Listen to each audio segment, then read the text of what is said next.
Hello everybody, welcome back to Goggle Card Reviews. We are here, it is finally here, the Quintessential Quintuplets Double Integral Set Review. The most anticipated set of the year. This is probably gonna be the set of 4 videos where you hear Gavin being like the most excited. Okay.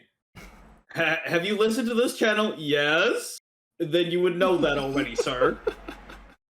Alrighty, ladies and gentlemen, we are introducing a brand new rating. Yes. From here on out. Yes, we are. Alright. New rating? Oh, go ahead. Yeah, so I'll go ahead and introduce everyone. So, we finally have the For Real rating. It constitutes a card that did not need to be made and does not benefit the game in any meaningful way. And of course, we have the for real dog because he's like, you gotta be kidding me, right, Bushy? FR? No. So the reason behind introducing for real. So we kind of ran into this problem where we're like going, the card's like not neat, like too terrible to be niche, but we can't call this like absolute trash. So we kind of had to, like, some people would think, just insert meme there, but it's like, it's not even meme worthy either. So we're like, let's introduce a new rating in between that, that kind of fits that niche a little bit, Right, and we have seen cards that were just kind of like, this did not need to be designed. Why, Bushy? Why? Alrighty, so let's... Oh, BTW, guys, unfortunately, unlike set 1, there is no limit at this time. It will become pretty apparent, especially, to the second video, will make it very clear about what's going on. But we will see a card in this first part that will definitely explain why we can't do limited period. Much to my chagrin. Much to Gavin's chagrin. But anyway, let's go ahead and begin. We start off with no other than as an actress, Ichika Nakano, 001,500 with her usual quintuple and fashionable traits. She is an on-play surveil, as well as an on-play Akane / Riki / whatever you people call it these days. Hey, I just stick with Akane, man. I'll just stick with Akane because I'm going, oh... I know my history. I swear, we're gonna have like Bang Dream Zoomers start calling this shit Yukina.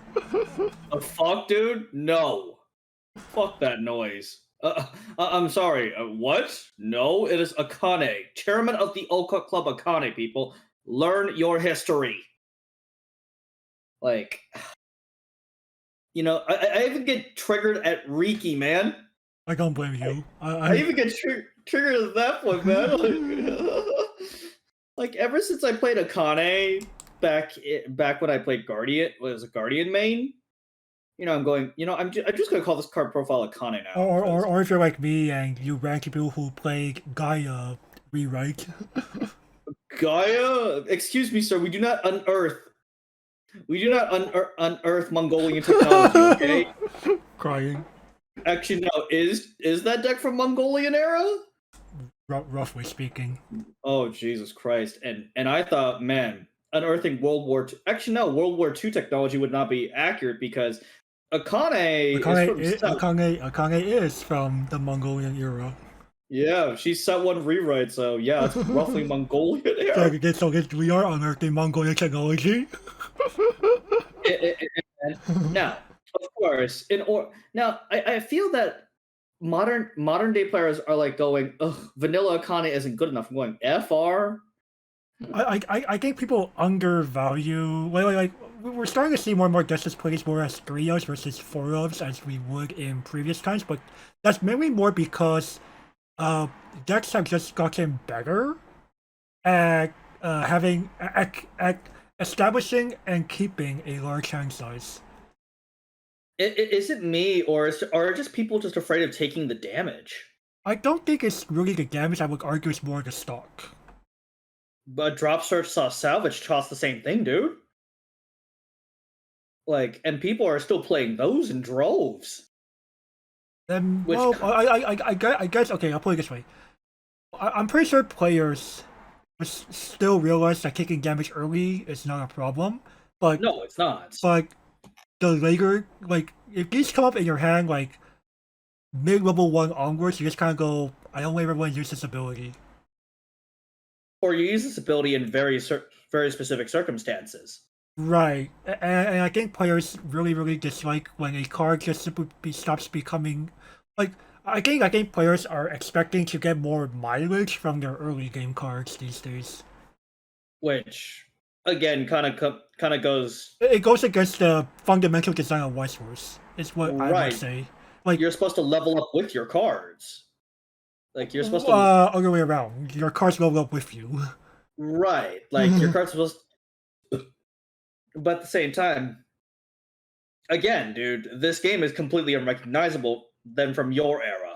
Oh Lord. I You were mean, privileged. hell, You were privileged. You were playing games that could change and actually get away with it. dude, this game is unrecognizable even from my era. That's not. Like, I'm going, I'm not even that old. But at the same time, I'm just going, look, I love Akane profiles. I will play them. Hell, I currently have it as yeah. Oh Jesus Christ! Did I put it as a 4 of? Oh no, I meant to put it as a 3 of. Excuse me. You know, But for your deck, that's more because you need this thing called color. no, it's more of I need this thing called Eatski. I need this thing called Eatski, man. We'll go over this on part 3. Yeah, I'll say we'll actually Well, we'll see some HD cards pop up. in part two. We'll see one today, but that's for a different reason. And but part two, we'll see some HD cards.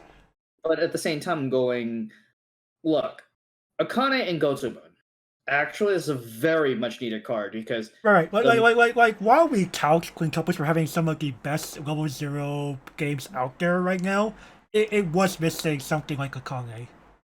now some people might point to the Miku Krista from set one. I'm going FR. That's not being a whoa,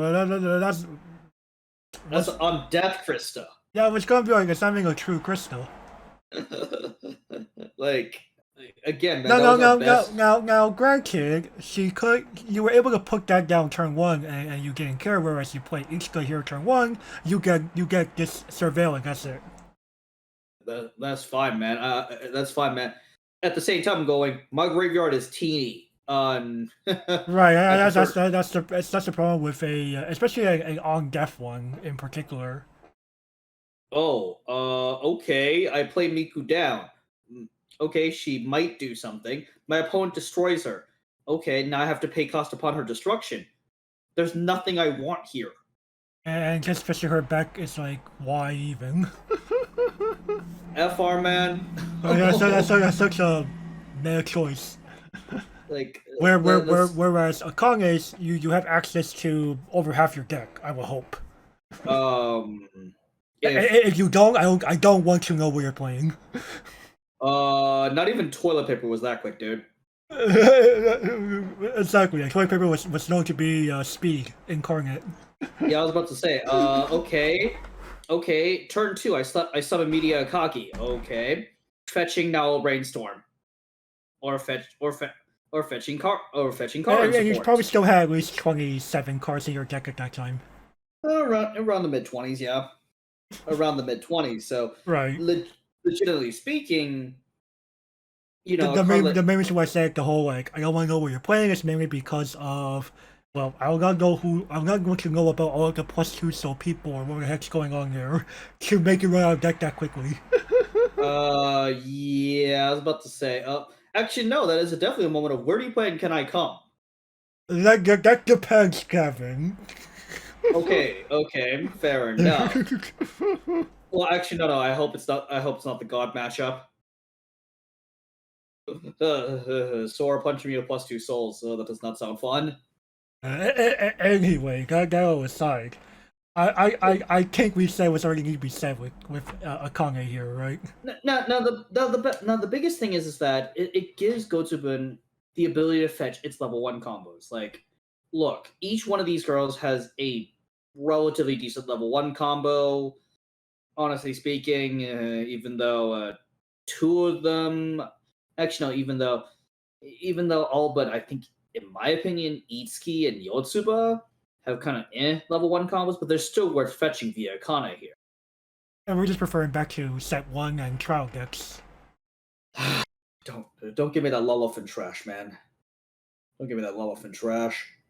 Like FR, oh, Lulafin is a last resort, not a preferred, man. And dude, I honestly speaking, I'd rather play the Nino combo half the time over Lulafin. Lulafin is literally a shittier version of Einstein Gowl.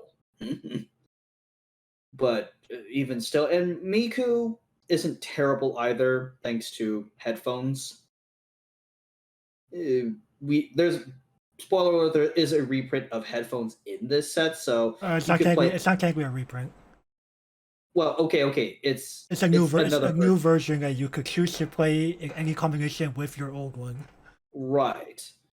Unfortunately, though, it's not the best. So, well, we'll go over more of that detail when we go over Miku cards in blue. I believe that is part 4. So That's part 4. So we got some time before we even. We even. So, honestly speaking, well, spoiler alert, it kind of benefits the Itsuki Yotsuba the most. But honestly speaking, it's not bad for any of the 5. Look, I may dog on Lulafin, but at the same time, she isn't god awful. She just isn't generally what I want my level 1 combos. And fair point. Like, dude, the only reason you play Lulafin and Charlotte is because you have nothing else. That is true. You really don't. And Lulafin and Review, well, at least she's defendable AF. And she'll probably pound whatever in front of her because you play all the Frontier School of the Arts act package. Right. How big is she? Yes. I mean, because we're talking about Lulafin, I'm glad that they made her that way in Weiss Schwarz because in the from what I've seen from the actual Review Starlight mobile game, she is a tank. Fair enough. So, again, she's like what 10k toughness wise after everything. But basically, Jesus Christ, she hits 5 digits. That's insanity. Oh, of course, you get a little bit of the nut board, but it's not too hard to assemble it. It's not too hard to assemble it, but regardless, though, Ichika Lulafin, Well, spoiler alert, we had to unironically refer back to that card. That part of the reason why we cannot do limited this time around, people. Despite my constant dude, we're doing limited. No, I would argue the green cards more so because of the fact that there's like some green cards and like a blue card that are literally unusable without the cards that get referred to. Fucking hell! I just want. At least the card that refers to the Ichika Lulafin can do something without needing that card. Right, but we'll get to her. We'll get to her when we get to her towards the end. Yeah. Honestly speaking, well, do we need to say anything more about Akane, man? FR. Oh. Come on, man. She's a staple card. She's a staple card. In fact, run her. The only thing that annoys me, she's a double rare. I mean, isn't that what players expect? Chairman of the Oracle Club was a rare. Excuse me, sir. Yeah, and okay. so was Ricky, right? Yep, Ricky was also. So true. We could make I mean, again, you want to have a vanilla version again. I don't mind. You don't mind. Okay, fair enough. Or well, again, or give us Nightmare Queen, please. But true, even though it goes to vanilla static, at least they have that flexible clock whatever the fuck I want. Exactly. or what that Kasu meme creature is called? I'm not sure. It may make your heart bloom, Kasu being a Kasu. Of course you would know that, Mr. Kasu meme. Alright, next. Clumsy Love, Ichika. 1045. Come on, people, you know her traits by now. When she enters the battlefield, she gains an additional 1500. Climax combo, when only one live, the rare choice trigger, it is placed in your climax area, and you have 2 or more other quintuplets. Let's call it Hardbushy, FR. This card gets the following 2 abilities until end of turn. You may pay 1 to Twin Drive, and at the end of this card's attack, you use the Rickroll ability. Mirai Ticket Rickroll ability.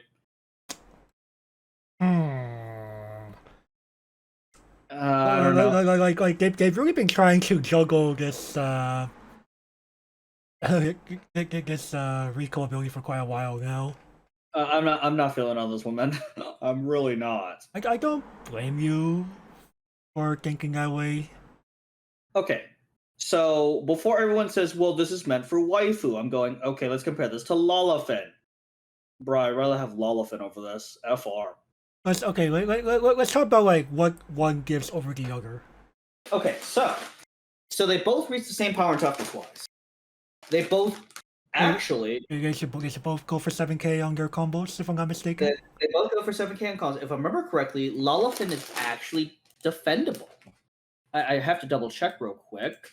But I should be able to pull her up really quick here. let's see here.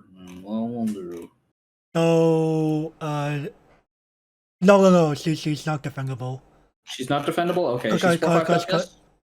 Yeah, she's 4/5 toughness.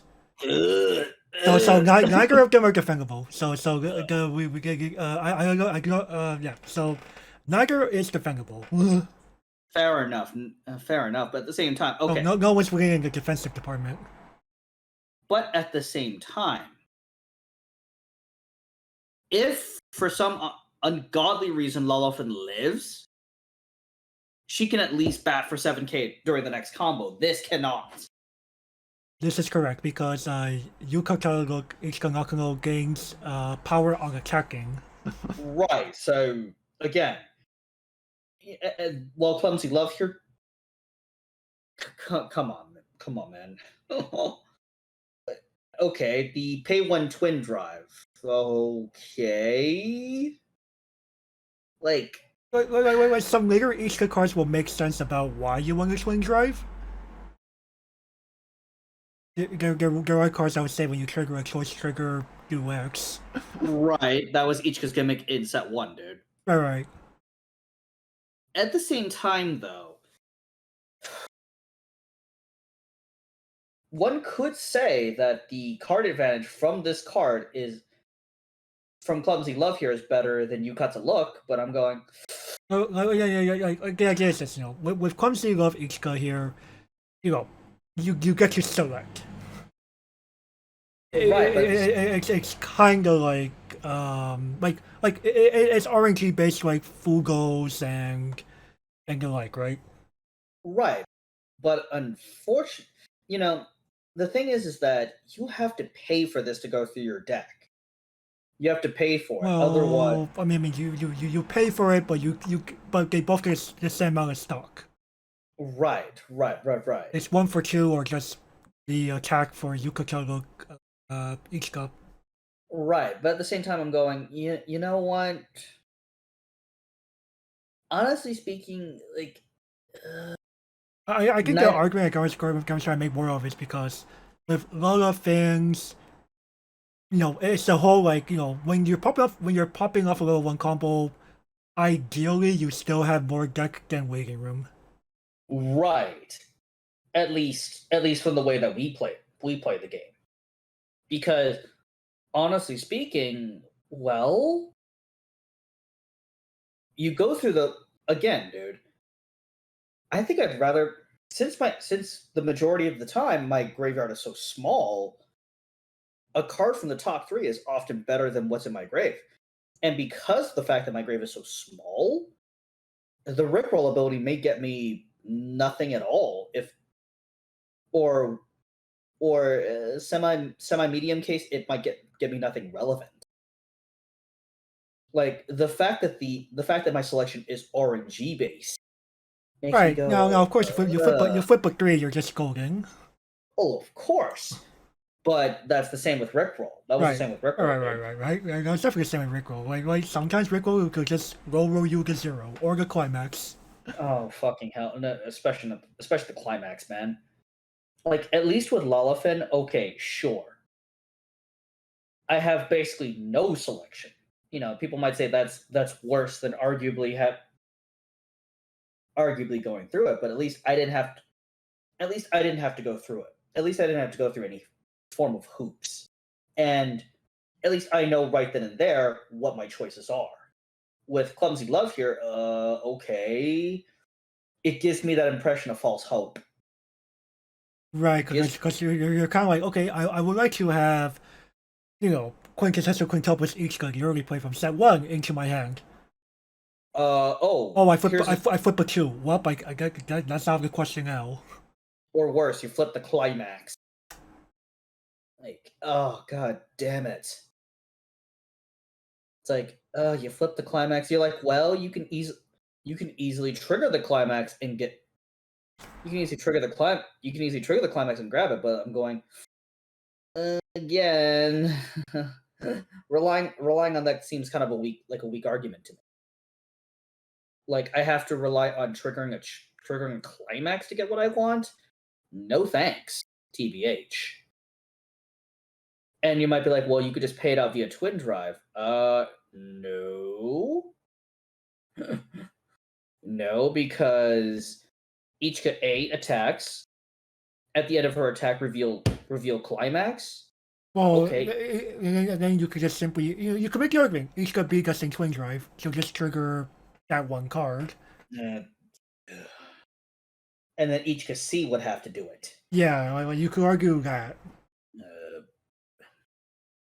Again, that is a line of play, but at the same time, going, man, why overcomplicate it?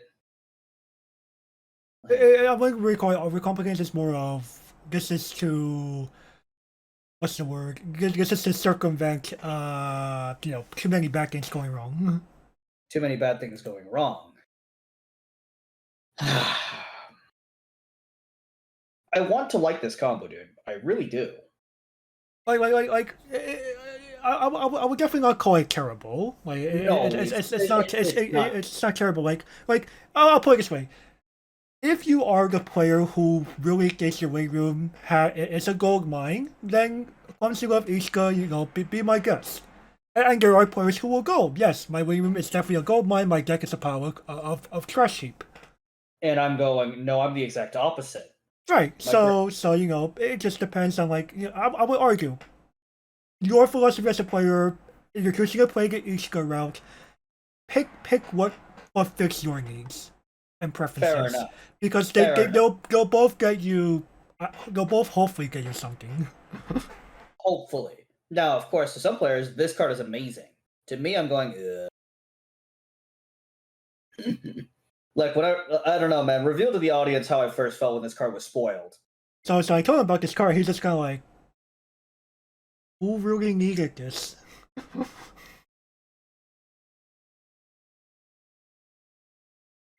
He just goes like what? We already have relevant for each code.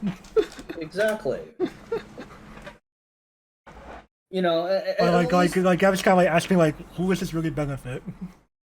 And again, my commentary really goes, well, again, this benefits those with huge graveyards, but each kit doesn't really have that great of mill, even with a certain card that we'll see later on. Yes. Honestly speaking, okay. Well, now even if we did do limited, this combo would not be viable. Well, limited doesn't save stuff like this. Right, it doesn't, because this is way too hard to find. This is way too hard to find, even if we were doing it, so that won't factor in. So, you know what? Overall playable minus. Yeah, I'll give it that as well, just primarily because this is definitely by far more of a waifu / a choice, which I would argue it's not a bad deck, but it's one of those you could be playing something objectively better, right? Again, this channel tends to ignore. Right. I'll put it this way: a choice is not a terrible way to play quintuplets. It's not the most optimal way to play quintuplets. No, definitely not. Some people might arguing, well, I have the completely wrong philosophy towards this. I'm going, again, it's one of those. Again, I like the show. I love this show. Are you kidding me? I love this show. And Gavin knows that I really like this franchise a lot as well. But only one of us here owns a Quintessential Quintuplets deck. And is planning on updating his Quintessential Quintuplets deck. Exactly. Again, man. Back when we did the scrimmages, I would part of the time I was effectively forced to play quintuplets against my will. Especially that one time. Amen. The one time we played the cursed. Remember that cursed deck? Fuck that. Fuck that list. That list was trash. Amen. Like you felt almost pitiful for me when I had to like play that for several hours straight. I was like, I just kept destroying you. I was like, dude, this is terrible. I felt bad. But regardless, though, clumsy love here. You know, analyze yourself as a player before picking this. Yeah, do you think like pretty much go back to philosophy? Which one's the gold mine? Your waiting room or your deck? And then pick between Yucata Look and Clumsy Love from there. You already know my choice. Yeah, we already know Gavin's choice. All right, for sure. Anyway, let's move on then. Oh no! This time, the real star of the show has come. All right. All right. God fucking damn it! It's All right, it's his boy. It's my boy. 00500. Okay. Hey, wait! I'm reading this, right? Oh wait, yeah, true. It is your turn. How dare you try to steal this? Quintuplets tutor, Futuro Uesugi, 00500. He is the tutor. He has hexproof. Auto Climax combo. When members of quintuplets, this common gold bar trigger is put in your Climax area if you are level 3 or higher. You may pay a cost of pay 4. Put 4 of your other characters to your waiting room. If you do, choose up to 5 markers from underneath this card, put them onto separate slots on the stage, and you put him the memory. How we get markers? I'm glad you asked. That's actually an act. Like, although what was Ren doing? I know we'll clock again. Come on, man. Act, rest this card. Choose one of your characters and gets power plus 1000. Choose up to one character with irreplaceable bonds in this card game in your waiting room. And if the total number of cards between your memory and markers underneath this card is 4 or lower, and if a card with the same name as that card is not amongst this card's markers, put that card underneath this card face down as a marker. Ooh. All right, let's start them off, shall we? All right. Of course, irreplaceable bonds, each cup, 3/2, 10k. All right, well, let's see here. Oh, for fuck's sake, Bushy, come on. Even on this Memo package, FR. Well, let's see here. Auto Climax combo, recollection at the beginning of your attack phase. If you have the memories of quintuplets, the gold bar. That's a rare bar, sir. No, it was a comment. Excuse me. Okay. Let's see here. If you have his boy in exile, and this card is in your front row, you you may exile all of your opponent's guys. If you do, put them onto separate slots on the board and choose one of your guys and get them 2,000 power till end of turn. All right. Irreplaceable bonds. Nino Nakano. 3/2, 10,000. Bushi. Anyway, auto Climax combo recollection. When she attacks with the gold bar and with Futuro in memory, you may pay 3. If you do, she gets 1,000 power until end of turn, and all of your characters in the front row get the following ability until end of turn. This ability activates up to once per turn. When damage dealt by this card is not cancelled, you may deal 1 damage to your opponent. Alright. Alrighty, irreplaceable bonds Miku 3/2, 7/5. All of your other irreplaceable bonds with the card names in front of this get 2,500 power. Holy shit, ginormous. Bushy, a fucking again, man. At the beginning of your attack phase, if you have the gold bar and Futaro in exile, you may stock the top card of your deck. Choose one of your guys and give them 2,500 end of turn. Wait a second. Okay, it's 1. I thought it was 2 stock. I was like, wait a second. You're thinking about you're thinking about something else entirely. Okay, next. Okay. Irreplaceable bonds, no civil Nakano. 3/2, 7,500. Use a global 1,500 for all the irreplaceable bonds characters. And auto Climax combo at the beginning of your attack phase if memories of quintuplets is your what's this ACR again? CC. It's your Climax area and Futuro is in memory. This one can blind stock up to 2. And you Futuro or you Fumio mark 2 your opponent. Alright, irreplaceable bonds Itsuki 3/2, 10k. Bushy. Come on, man. Okay, auto Climax combo. when this card's battle opponent becomes reversed, if you have the gold bar again and you have Futaro in exile, you may pay the cost of 4. If you do, stand this card and look at the top 2 cards of your deck and rearrange and put them on top of your deck and place the remainders in the grave. Alrighty. Okay, you did this on purpose. You did the order on purpose. Oh, that's the order that they actually are in. Oh, really? I mean, Itsuki, Ningo, Miku, Yosufa, Itsuki. Yeah, I thought you put them in order on purpose. I could have sworn. We have to go 1, 2, 3, 4, 5. Yeah, fair enough. I mean, it's just like, okay, so, well. Alright, so Futaro starts it off by stacking all 5 of them underneath him, and because he has hexproof, no wing is going to bother. No wing or targeted back row attackers or anything like that can bother with him. The only way you're getting rid of his ass is wrathing him. And FR, you're playing Wrath. I have other questions. Where do you play in Can I Call? Like FR, man. Yeah. Oh. Now at the same time, okay, you get all 5 of these girls at a huge discount. Yeah. All you have to do is it's 4 stock. You gotta kill off your entire board, but play a bunch of sugars. and there you go. You get this board. You know your back row is Miku and Yosuba here. Two of your lanes are plus 4k. Holy shit! Again, these grills are ginormous, man. They're ginormous. Again, each card again rearranges the opponent's board. So the hello brainstorm get destroyed. Right. And for extra measure, we'll give 2,000 more power to somebody. What the fuck? Nino gets her own 1,000 power and gives the entire front row an additional burn 1 if any damage that they do actually stick. Right, and then Itsuki, well, holy shit, is your finisher. Right. She is Marika basically.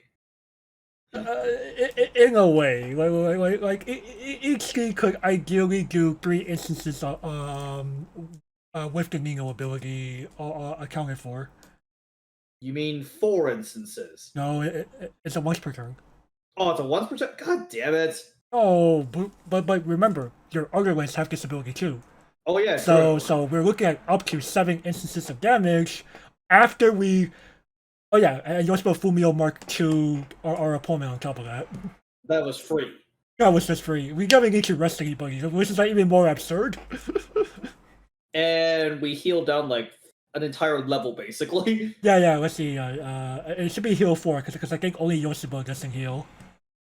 God damn, we have so many. So for 4 stock and giving up the entire board and playing Futaro in memory, we have healed 4, ruining our opponent's board. Gave our entire board a potential burn 1. We got some stock back, and we were powering up some lanes. We've Fumio Mark II our opponent, and we have up to 3 instances coming down each here, who can also, on top of that, rearrange the top 2 cards of a deck.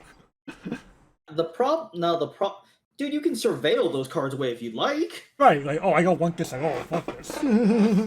I'll just play the rando game at that point. But at the same time, the biggest problem with this is that, well, the lack of consistency. Right. The problem is a different name has to be in your waiting room when you want to stock some markers under Futaro. So you're potentially, if you want to make this consistent, you're playing 20 level 3s. That's a lot. You're playing 20. You could argue 3 of each is still fine. Right, but you're still playing 15 level 3s. Jesus Christ. Oh, we've seen decks do this before. True. And the funny thing is that you are technically quad color, but Futaro says, no, these girls are Phyrexian. Effective. Well, I mean, it's not true for wrestling because we're not playing them from the hand anyway. Again, man, he summons them. He summons all 5 of these girls. We're already bypassing it because they're coming out from markers. Right, I'm just going. Like Phyrexian refers to cards that say you can play this card from your hand without meeting the card requirement. Right, but at the same time, Futaro here effectively gives these girls Phyrexian. Effectively, yes. Like, Sure. and again, Are we going to call Birthing Pod a similar enabler? it is from New Phyrexia. FR fuck. You trapped yourself on that one, sir. Yeah, man, God, Birthing Pod came before that. Ooh, where do you think that devilish card came from? A devil?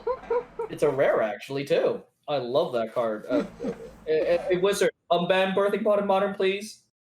You're funny. But, or Birthing Pod to Weiss Schwarz when? No?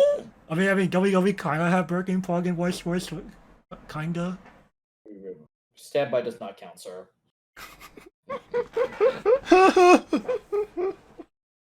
But at the same time, though, you know what?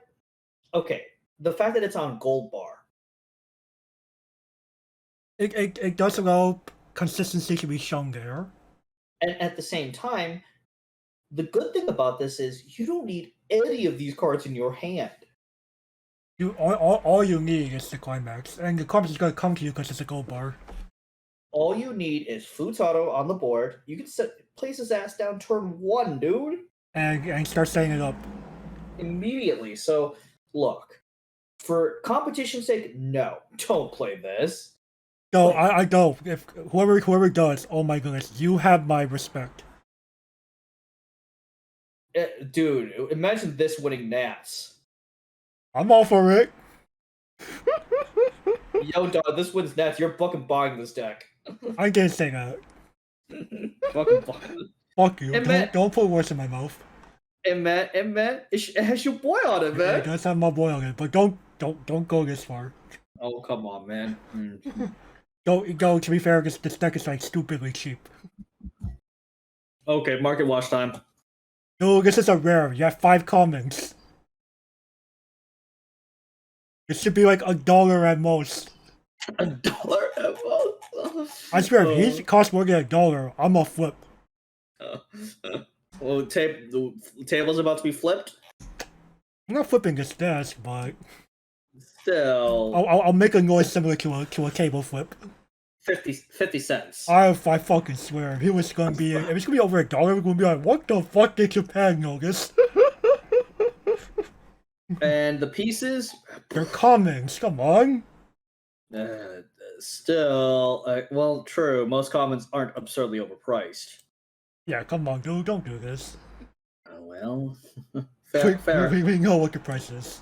Fair enough. But at the same time, though, I can actually admire this combo. I like. Okay, I'll put it this way. Set 1 did this boy dirty. Let's be honest here. Set 1 didn't. Okay, dude. We saw your boy in set 1. He was hot garbage. At least this time, they gave him something pretty epic. Not a viable combo, but a damn hilarious one. Like when you pop this off, oh my goodness, you mad respect for you. Now the thing is that let's say someone wants to play this deck somewhat seriously. All right. Honestly, what would we play at level 1? That's a very good question. Yotsuba combo? It wouldn't be a bad idea. 8 gold, like 8 gold, but you can anticipate 8 gold bars because I've got Global 500 and the 2-1 from set 1. Fair enough, and oh my god, Azusa, man. Azusa would have to be in the deck. Yeah, yeah. And the Akane. And the Akane. Like, literally, you could make this, like, again, we originally came into this anticipating, just to meme all 6 of these cards and be done with it, but like the more you think about it, you're kind of like, but, if you pop this off, like, that's effectively a game-winning combo. Yeah, it could easily win the game. Like, up to 7 instances of damage after we've rearranged the board, after we've Fumio Mark II'd the opponent. Honestly, you know what this reminds me of? Go on. Best Shot. Yeah, where you're just rewarded for playing an unconventional game plan. Like, think about it. This is the modern day best shot. Wait. Okay. Key differences. Best shot tries to whoop your ass as early as possible. Right, but this, welcome to very for this is a ticking time bomb. Right, welcome to this is Marcus. Best shot is punching shotgun bullets into you from turn 3 onwards. Right. This is more like you notice a fuse going towards a bomb as the game ticks towards level 3. and of course once they hit level 3, you're basically dead. Right. And honestly speaking, like, the more I think about it, the more I'm like going, no, I cannot meme this. It's not really a meme because, like, because of the amazing toolbox tools we have in Quintuplets, this could be viable in some way. I think this entire pack is the playable minus, actually. I think I have to, yeah. So yeah, I'm going to agree. I think playable minus is pretty fair here, right? Like, this is respectable. This is the modern day best shot, dude. This is the finisher that best shot wish it had. Right, best shot was good at accelerating the game, but it wasn't good at closing out the game. If that makes sense. And I've played against a ton of best shots. I'm not wrong when I say that, right? No. But best shot puts a ton of pressure on you with walls that you cannot really kill, and they hit you very hard. Imagine standby targets with effectively 2 soul. That's very scary, actually. That they paid 0 for, and attack and had haste in all 3 lanes. Yikes! Yeah, and they paid basically no stock for this. They paid and guess what? Their hand size is bigger than yours. FR. And what did this cost them? 1 Climax in Exile. That's it. Yeah, started playing with 1 through Climax. Did they care? Oh. No. You like, again, the only thing that they just lack a way to actually punch the opponent to death. They could punch only 1, but you can't really punch to the death. You're still there ready to kill you when you're about to die, right?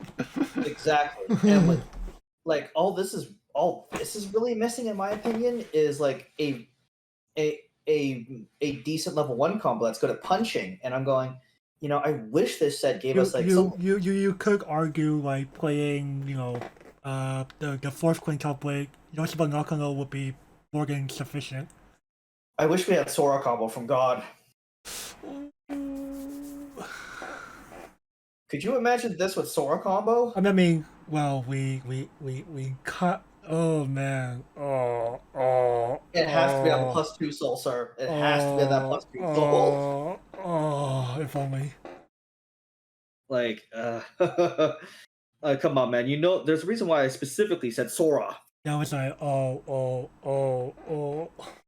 You knew I was going with that +2 soul. Fair enough. Take the tray, man. All right. Hey. All right. Next. All right. We go back to regular cards. Pure White Wish, Ichika Nakano, 00-2000. This is a free runner to the center, and is also an on-reverse Rize for Ichika's only. Oh, Rize Mark III? Rize Mark III got rungs. That's an oxymoron right there. Because Rize is a type of card that you want to be... Well, that you want to die in combat. Unless it's the original.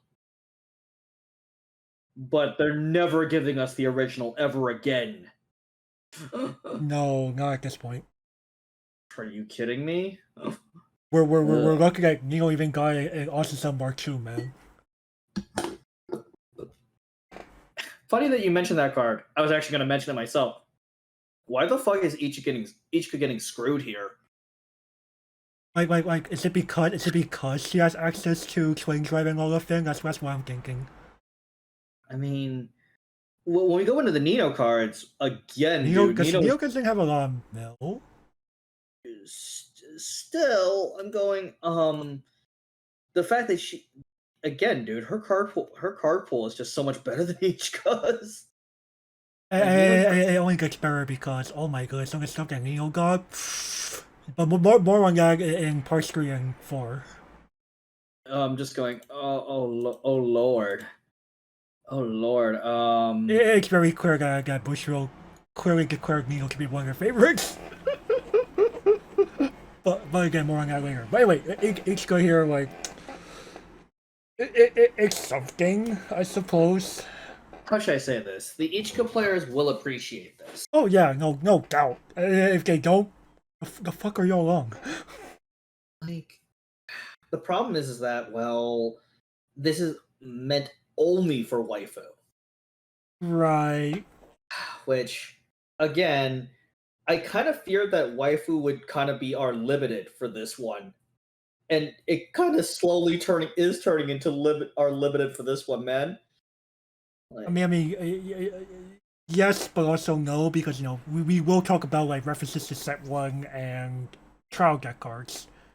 fair enough, but you know how we like to use limited as our, well, escape hatch. Well, at the same time, I'll put it this way: we're definitely not quoting this. No, no, no, no, no, no, no, no, no, no, Ichika definitely appreciates this card. There's no doubt about it. But in like actual constructed play, FR, I no. mean, we do have a rating for like stuff like this, right? Right, and you know what? I'm actually gonna give this the niche. Only because only Ichika decks can use this. It's a usable card otherwise. And well, at least each could potentially kill something as a runner, I guess. But well, longtime viewers of this show know how I feel about runners in general. Right. Though I guess I guess like the whole runner part, like if you put this on the same turn as you would use your shortcut Ichika from trial deck, okay, cool. Your pure white wish has a spot to move in, right? Fair enough, but at the same time, like, again, man, there's a reason why shortcut is a staple. Exactly. Yeah. Like, I mean, go back to Superb Song of the Valkyries if you want to hear us talk about shortcut. All right. All right, next. All right. Uniform Look Ichika Nakano, 3/2/10K. If you have Pure White Wish through Dize in your clock, she becomes an early play. Climax combo, this card attacks if you have Recruiting Love, the common choice in your Climax, and you have 4 or more other guys. You may tutor for 2 guys, up to 2 guys, add one of them to your hand, and put the other one to stock. Shuffle, and she gains 3,000 power till end of turn. And when the character in front of this card attacks, you may pay the cost of 1. You may rearrange your top. You may look at your top 2 and surveil them away. This is very strange. You know what? This card is it's not terrible, but the problem is, well, the pure white wish being required here. That itself is not the problem. The problem is more why I play this over the double R plus. You don't. Now I'll play devil's advocate here. Go ahead. Uniform Look actually allows you to tutor for whatever you need, as opposed to the set 1 double rare plus, which doesn't. She only healed you. That's it. What? She doesn't heal. The set 1. Oh, the set 1 double rare. Excuse me. The set 1 double rare. Excuse me. You know what I meant, dude. Okay. That card, sure. But at the same time, why would I play this other double rare plus? Like, it's well. It makes me go. Like, you look at each cards, you don't think of a defensive game plan like this. This makes no sense. Like, I feel like this is almost like time to like invoke the new rating. Like, what deck is this really benefiting? Like, can you think of one? I cannot, and I am a Gotubun main. Like, you could argue it's like the better defensive card than the double R plus Yosuba. But why not just play Yotsuba at that point? Like I feel like a Yotsuba game plan for when it comes to when it comes to being a defensive deck, Yotsuba does it like pure Yotsuba basically does it better, right? She does it better because number one, if I remember correctly, the -2 soul also healed you. Yeah, So she heals. so legitimately speaking, those are two very good things you want in a defensive strategy. Minus soul and healing. Right, whereas this card is okay, she compressed her deck by 2 cards, and she has the possibility to mill 2 damage. Potentially surveilling you into that cancel. But it just feels so. This card feels so. It feels so half-assed, right? It's very half-assed. Like, like if this wasn't a combo, this card would be amazing. Right, Like, like imagine if like that ability was on play. dude, that'd be amazing. Hell, That'd be pretty good actually. you can kill the +3K. I don't care about that. It's just be a vanilla 10K that just says, okay, I bridged out level 2, it searches for 2, 1 cube my hand, 1 cube my stock, and it has this other ability. She goes stock neutral immediately. Sure, Ichika as a bride goes stock neutral immediately, but at the same time, that's a better defensive game plan than this. That's kind of sad actually. And she's just your standard heal to stock. Right, she's just a puck clone. Excuse me, sir. I've pushed his buttons there.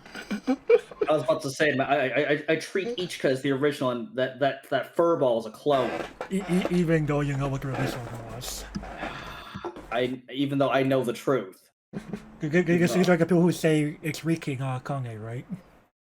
God damn it, Akane came first, assholes. And now you're gonna tell me that it's the way around. Ichika came first. In my heart, she did. In my heart, Ichika came first. And man, I'm one of the few people that still likes Ichika even after season 2. Oh boy. Oh lord, we're gonna try to minimize. For almost everybody, this girl went down. Everyone except me, of course. My order did not change. I want to say it's like you and like 15 others or something around the world. I don't know. At the same time, excuse me, sir, we do not litter our streets with actual trash. Come on, I think she had a very good redeeming arc. But more on that in parts 3 and 4.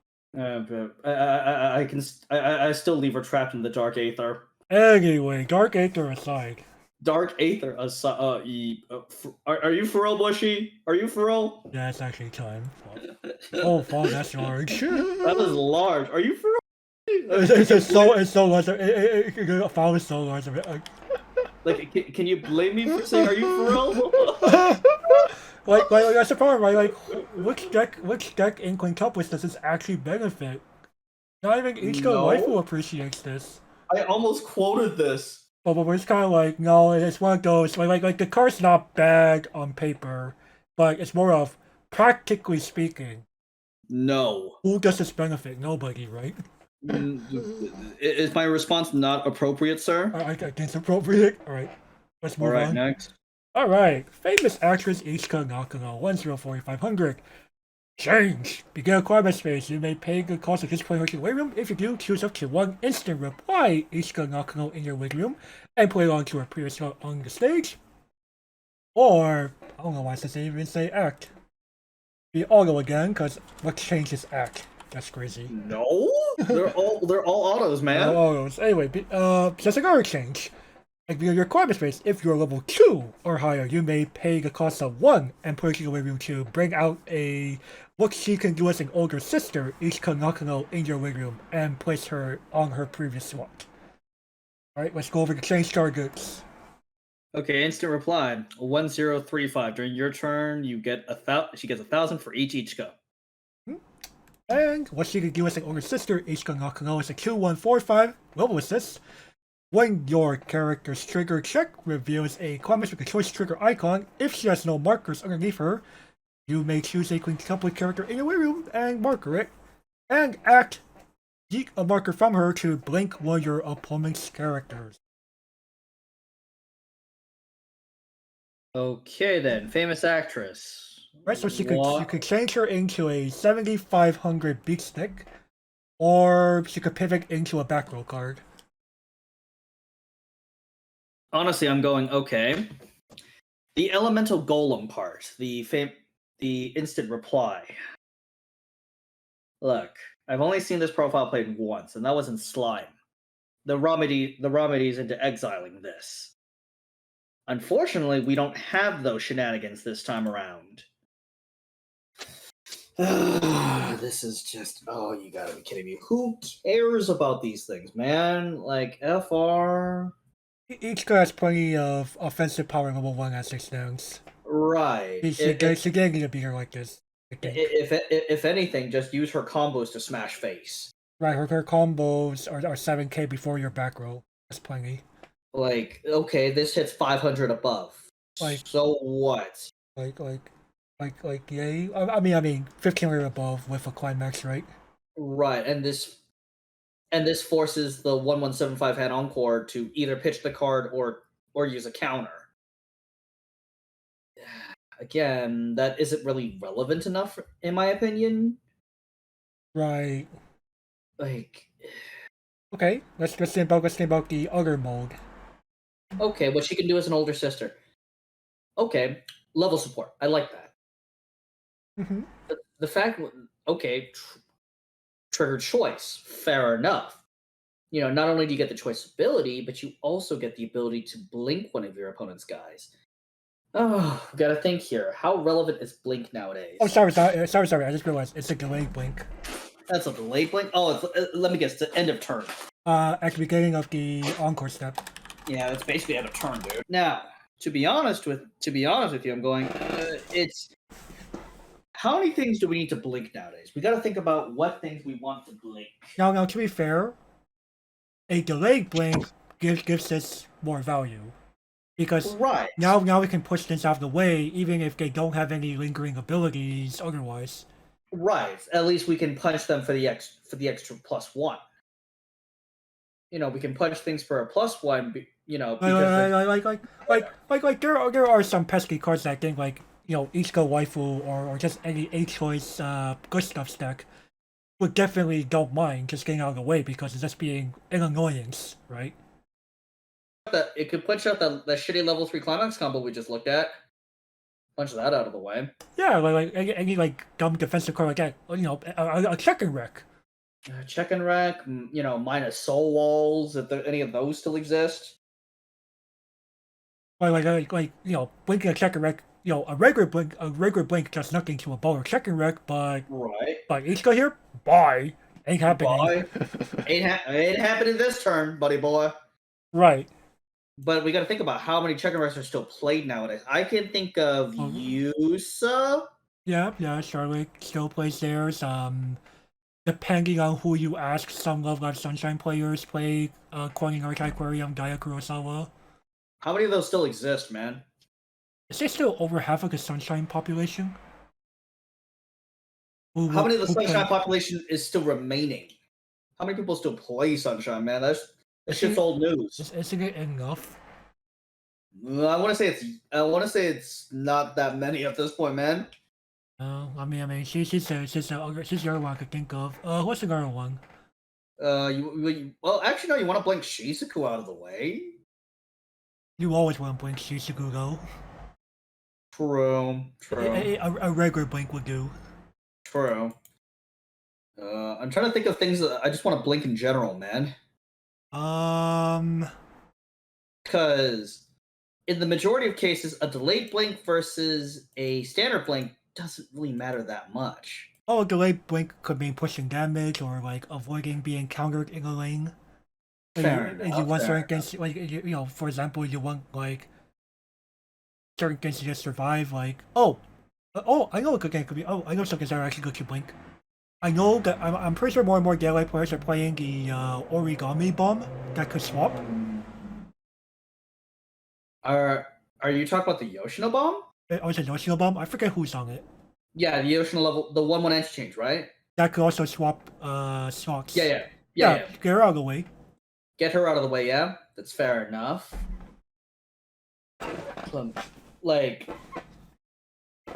You can automatically protect your tutu. I'm trying to think here. There's definitely some lines of plays that just bring up for like the Ichika and A-choice good stuffs players.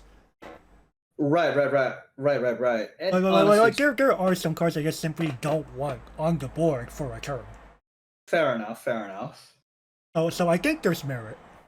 There is merit, and you know what? Even if it doesn't come into play, it's still a level assist at worst case. Right. It's still And temporary compression with the marker. right, and it's a level assist that you didn't need to hard cast from your hand. Right. So I do like the pivot, I suppose. Too bad his pivot doesn't really like 45 is not really going to kill anything. It's a problem. And famous actress is kind of a dead slot in your deck, honestly speaking. I argue this. This is fine as like a standalone card. Like a one or two of. That's pretty solid. Right. That's pretty solid for an A-choice deck. The other halves, though, the other parts, though, not really. Yeah, so here's what I'm thinking. Let's think about this. Alright, so we think like this card each gonna get needed whatsoever. No. But This is probably gonna. Oh, go ahead. I was gonna be like, is this quotable or is this more FR? I think I have to slap the for real on this one, man. Yeah, that's one thing. Like it's not a terrible card. Assigning 500 beat stick on your turn because you're just playing a darn game. It's seen this profile has seen competitive success beforehand. It's just that each didn't really need it. Right. Let's see here. The skilled actress part. The famous actress part. The famous actress. Excuse me. I'm going back to the card predictions because we used this exact same frame for this one. Oh gosh. We used the exact same frame for this one. Bong. In fact, that was the broken early play assist, man. Gosh darn it. Hey man, I didn't tell you what skills to use, man. You used this one on your own accord. I did use on my own accord. I was like, oh come on, man. Oh, but at the same time though, yeah, Furl. Yeah, I'm gonna slap the Furl on this one as well, man. All right, give me a bit. I'm gonna fix up the image here really quick. Okay, fair enough. Because I'm not sure what you're gonna give this one, man. It's a real kill wag. I'm not sure what you're gonna give this one, but I was like, you know what, I'm just gonna give the Pharrell. I got Game Boy used because it's a little complicated. Now, she can summon either piece from the grave, but at the same time, is this really worth running even an Ichika waifu, man? That's what I'm kind of thinking here. Alright, so you're giving it for real for sure. Still. Yeah, I'm gonna have to slap the Pharrell on this one. Yeah, I gotta have to as well. Like, Ichika definitely gonna need something like this. Now, the level assist. You know what? Playable minus here. In certain situations, this card is incredibly useful. At the worst case, she makes I'm giving a playable minus as well. The early play is now a 12-5. I could be significant. That's pretty big, dude. She can effectively tell level 3 killers to fuck off. Yeah, that's not too shabby. That's not too shabby at all. All right, next. Yep. Let's move on to this should be yours. Always for the sake of anyone, Yotsuba. 3/2, 10k. Oh, if you have 3 or more cards in exile, this gets -1 level in hand, and she heals. Yay? Again, man, I'm getting flashbacks. Do you know what this card reminds me of? Oh, true. I'm like going, oh, for fuck's sake, Bushy. For fuck's sake. It's the worst version of Bint. Well, actually, this is arguably easier than the Bint early play because, okay, the Bint version was 2 or less. If you have 3 or more cards in exile, she gains 1,000. She's base 9/5, and she still healed you. This is a base 10k that heals you, and has the same condition as the power on the Bint. Now, again, this is this is where I was thinking Yotsuba could easily go into this exile-based strat. Yeah, and this definitely incentivizes players for going down that route. There'll be more on this when we go into green, by the way. Right. And I was thinking, I was thinking Japan would easily be lured to Yotsuba waifu. Because they're like, And I think, well, you just go. Again, it doesn't seem worth it, apparently. I think the problem comes from when we go into the bulk of Yospa cards in part 2. I think the problem is there aren't enough cards that go to memory. it's not yes like it was Saikano. Right, it's not Saikano's numbers. That's the problem, and then people kind of want the return of that, much to the chagrin of certain players. At the same time, yes, I did play Saikano during its heyday. I didn't think the deck was that good. I was like, okay. Feels like I'm playing a glorified Soul Rush deck. I'm playing glorified Soul Rush for the most part. But Yotsuba's not a bad card, honestly. Yeah, no, and yeah, this is definitely a decent card in my opinion. Like, when we first saw this request strategy being revealed for Yotsuba, we're kind of like, so what's the new early play game plan, right? Because originally it was just you pivot from your 2-1 to your 3-2. Now we can easily play this, and honestly, I'm starting to see the whole defensive core, combining exile with with a heal spam strat. I'm starting to see that. Yeah, and it definitely fulfills it pretty well. So honestly speaking, this, of course, it's not my preferred style of gameplay, but it's definitely someone's. It's definitely someone's, and honestly, I sent this girl to the Dark Aether too. So, but this card is not going to Dark Aether. No, definitely not. You know what? Playable. Yeah, it's a solid card. I think the requesting based strategy might be more stable than even the A choice based strategy. Honestly speaking, if I had to choose between A choice and Yotsuba waifu, I'm going fuck it. Yotsuba waifu it is. Yeah, Yotsuba's a very solid card pool. All right, let's move on here again. Yep. All right, we now have On the Roof of Memories, Nakano.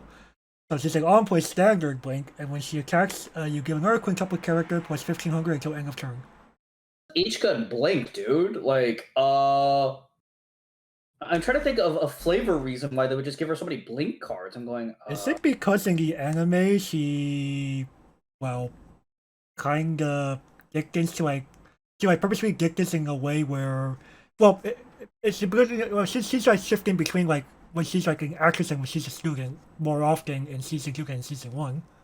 Well, and the fact that it caused her to basically collapse throughout season 2 a lot. This is also true. I guess or the whole that she was just kind of like she kind of like messed things up for several characters. In more ways than one. A scene here is so this particular scene, she's talking with Yotsuba because she's like kind of concerned about she's conflicted about her feelings with Fukuro. And Yotsuba effectively pushes her to. Yotsuba doesn't know fully what's going on because it's Yotsuba. She's a bit of a dumbass. Okay, that's being too cool even for me. She's got nothing in between. She's got nothing between the ears, man. I was gonna say more of her situational awareness is not the best. You mean 0? Sure. And because of that, she eggs Ichika on to move forward with said feelings, and that's what causes her to start causing trouble for basically everyone in the series. Pretty much. Because she can't be honest. She can't be honest, or when she's honest, it harms other people. Right. I mean, hell, I think she disguised herself as Miku at one point. I can't remember. I can't remember who she disguises herself as, but again, these girls can disguise as each other pretty damn well. She forced Miku to pretend to be her once. Oh, okay. So it was the other way around. Yeah, because she's like, I don't want to deal with that meeting myself. Right. But at the same time, though, did we really need this? Like, I'm trying to think of Ichika's level zeros. I'm going, no, her level zeros are actually pretty good. and quintuplets, the quintuplets need like a simple blink. No. Like, let's just quote this. I'm thinking we have to. I think it's more quotable than FR. Alrighty, where's Ichika headed? To the roof of memories, I hope. I don't get you want her on the roof of memories. Hey man, unlike everybody else, I don't have a problem with Ichika. Holy sh. Okay. By Ichika, behave yourself. I'll give you a taste of my films. Dang. By Ichika, behave yourself. Oh shit. Right, moving Alright, on. next. New Year, Yotsuba. 002K. If she's in your front row center slot, that she gains +1 soul, and she's a CX swapper. Oh, Oh. for fuck's sake. By the way, this is far from the last. Before Climax swaps in this particular product. Right, but I'm going, wait a second. Why does this remind me of a certain card from set 1? And we go further beyond that. Now while it does remind you of Operation Doppelganger Ichika Nakano, they don't fulfill the exact same role. Right, but at the same time, I'm going, God damn it.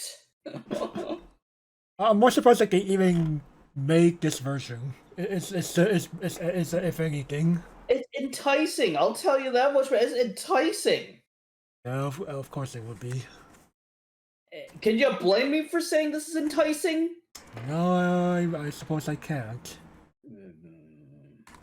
Man, the damage economy is huge in this game. This is true. Much to most competitive players' chagrin. Yoda, I do value that damage economy. Take the deuce, let's go, boys. And most people avoid center column like the plague, so take the tray early game. And that's before trigger. Oh, I trigger? Take the quad, sir. Oh, you ate it? Let's go, boys. Like, dude. It's also a CX swap, which is which you know, almost everyone plays, right? Right. So basically, yes, spoiler alert, pick your girl. They all have one. Pick your girl / color. The color could also matter. True, the color could also matter. I almost put this card in my deck. I almost did. I affected that talk getting off it because I was like, so about that color count. Oh, fug. And well, he tried pretty hard to keep this thing there. You know exactly why I put this in my. I wanted this in my deck. I was like, Gavin, is it really worth it? And then punching people for free. Is it really worth it to effectively bonk on your own game plan? Not really. And the fact that it's not Itsuki. Oh, yo, dog, this was an Itsuki card. Oh, you're funny. Itsuki just regularly getting soul. And that, just like the wrong colors for it. True. Remember, and diligence. Wait a second. Doppelganger was fucking red, dude. True, but I think you know I'm addicted to the first sentence. You really are. But overall, we'll give credit where credit's due. This is a playable card. No, we're going even further beyond, boys. Oh, this motherfucker. Oh, hell no, man. Hell no. Anything that says this card gains +1 soul, let's fucking go. Alright. You have your fun with that. Alright, next.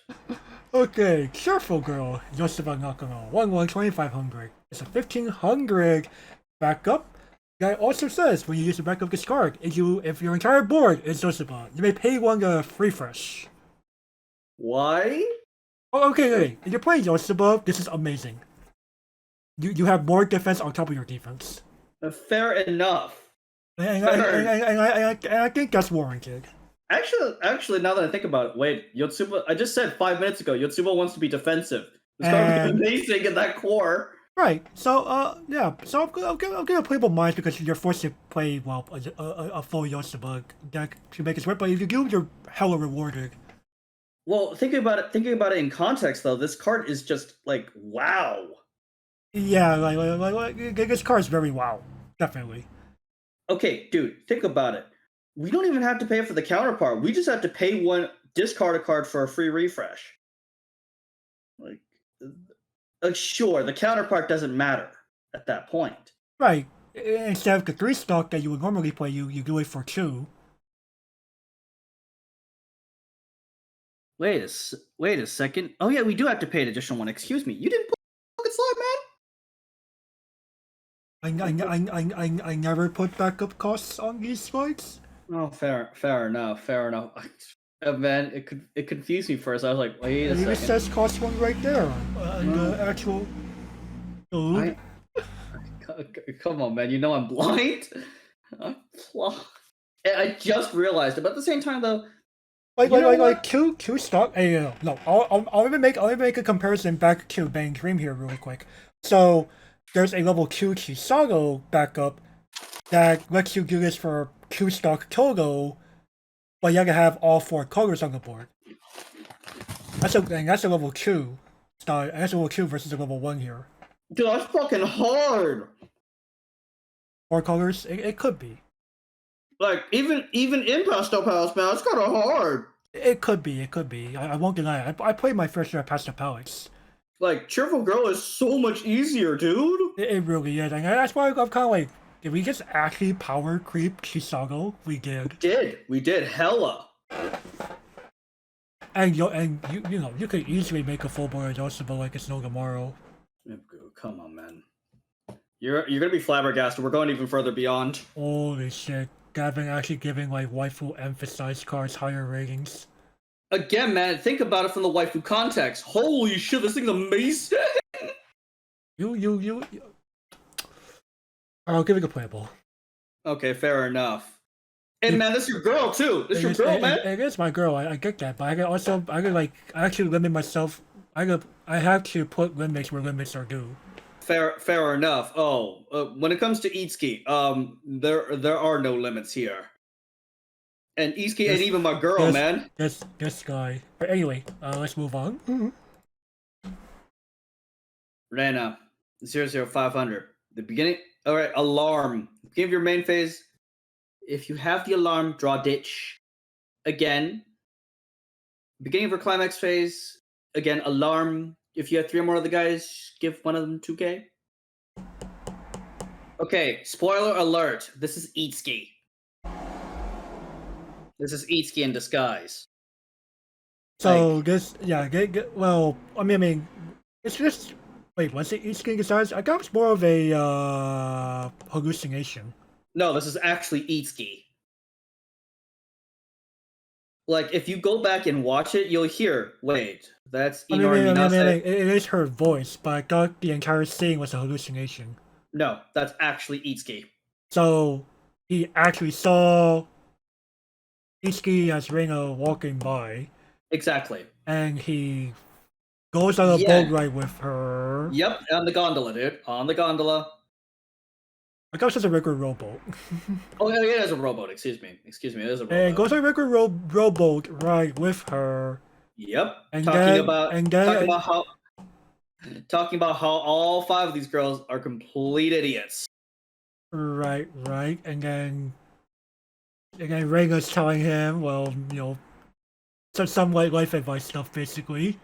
Right. And then, as Booker was about to disembark the boat, he falls over. Right. And of course, Reina's like, we'll never see each other ever again. Now, spoiler alert for those of you who haven't gotten that far. The actual data is Yotsuba. The actuality, the one that he remembers from his visions, but the one pictured in this scene is Itsuki. Again, they all look alike, so the only way we could tell is by voice. I swore that scene was a hallucination. No. You're thinking the Kyoto arc. Far past the anime, dude. You're thinking the Kyoto arc. This took place during, if I remember correctly, the Seven Goodbyes arc. This took place during Seven Goodbyes. This is like episode 2 or 3, dude. Yeah. That wasn't a hallucination scene? No, that was not the hallucination scene.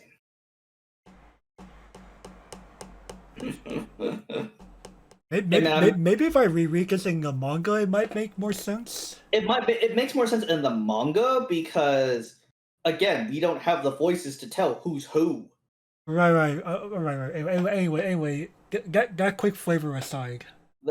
I mean, again, this is the only Itsuki card that's yellow.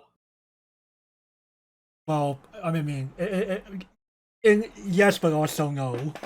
Okay, dude, she is Itsuki. Right. But they made her traitless and so on and so forth. Right. Of course, they didn't want to give away who this actually is. Because they put diligence on this card. Come on, man. Even though there are spoilers left and right in this entire card game. I could effectively know what the plot of Mushoku Tensei is, but I guess look at the card art. Right, and I don't even watch Mushoku Tensei. Anyone who's watched this fucking show knows who this is. And Bushiroad has emphasized, well, you guys should know the source material. Hello? Anyone who knows the source material knows who this is. No, it's a nice question. Does Bushiroad even watch the entire thing sometimes? No? Come on, man. They half-assed just like they half-assed designing half these cards, man. Exactly. So, anyway, okay, back to this card. Okay, back. I'm just gonna call this card Itsuki because, come on, that's who she actually is. So quote unquote Rina Itsuki. Okay, the draw ditch. Okay, that's actually kind of useful. Yeah, it has useful utility, and the power up is nice. But at the same time, who needs this card? We cannot. This is the problem of this card's not terrible, but it's like who benefits. We can't fetch this goddamn thing either. Or not easily.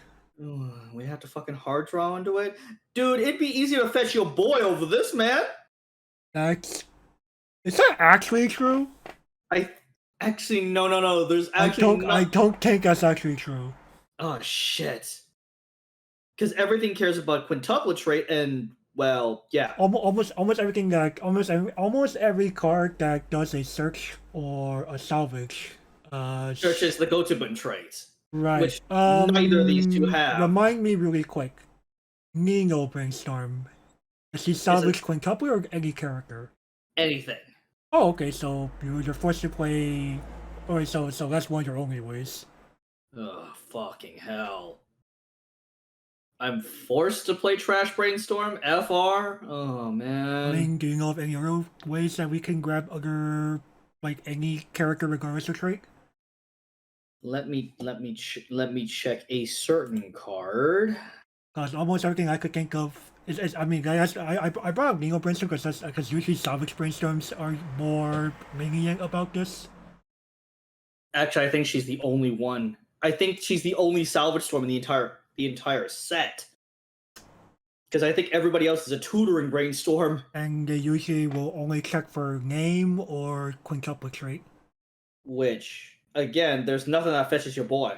There's nothing. Except Nino, apparently.